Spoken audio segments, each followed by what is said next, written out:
4 plays that were like critical mistakes. You know, the interception, and DJ, you know, unfortunate for DJ's got 2 pick sixes and he gets all the blame, but you know, we should be squeezing that gap that the linebacker ran through. That's a gap scheme.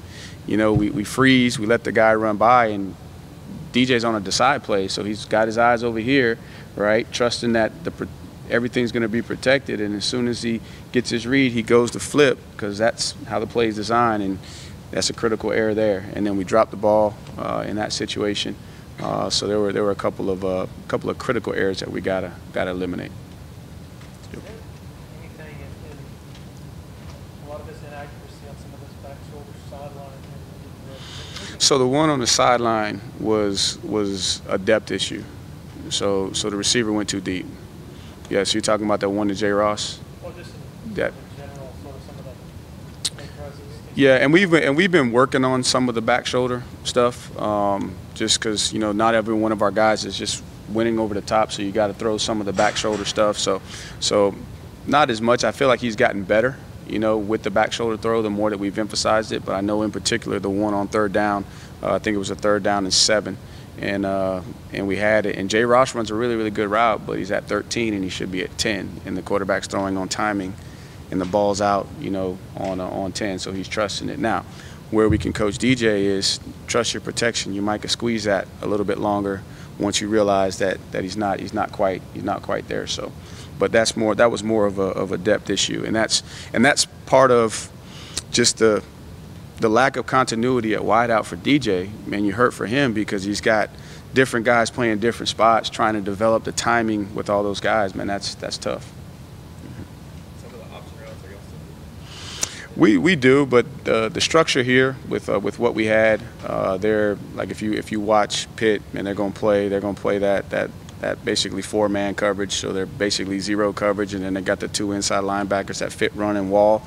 That the option routes to break in, you know, weren't going to be there as much, so everything was more out-breaking routes. So just kind of take the decisions away from that. But when we get into teams that give us particular coverages where that's better suited, we'll still have the option routes.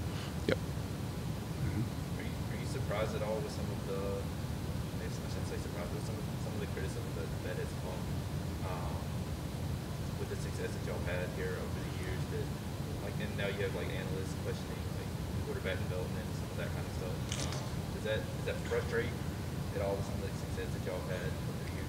You know, I look at it, and I guess the way I convince myself is I know they're paid to say some of those things to create that. But I also know too that we've always been in a situation where people want to criticize Clemson, right, wrong, or indifferent. You know, they want to criticize Clemson, and with the success that we have, never felt like we should have been there. You know, and so it doesn't surprise me, but also too, you know, you get frustrated sometimes. I don't hear much of it, but there's some comments that people are making that you can tell that they're not educated on the comment that they're making. Those are the ones that frustrate you. But at the end of the day, we gave them the ammunition to say it, so you know, we got to own it, and all we can do is go back. And it's a what have you done for me lately business. It's a what have you done for me lately world. And right now, you know, we haven't done enough for them to say nice things.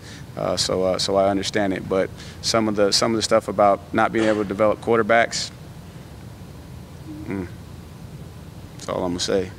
Any questions for Coach from Zoom?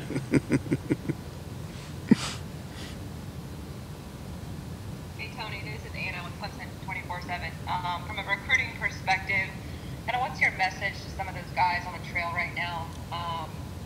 Just that you guys are in a rough patch, and you guys are working through it.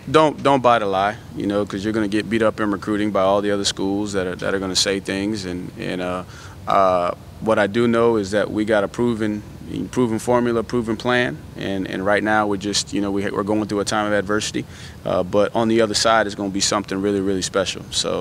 So just weather the storm. Don't buy the lie. You know, ask the questions you really want to ask. Don't take anybody else's word for it, and then just do your research. You know, Coach Sweeney's 6-7 said what?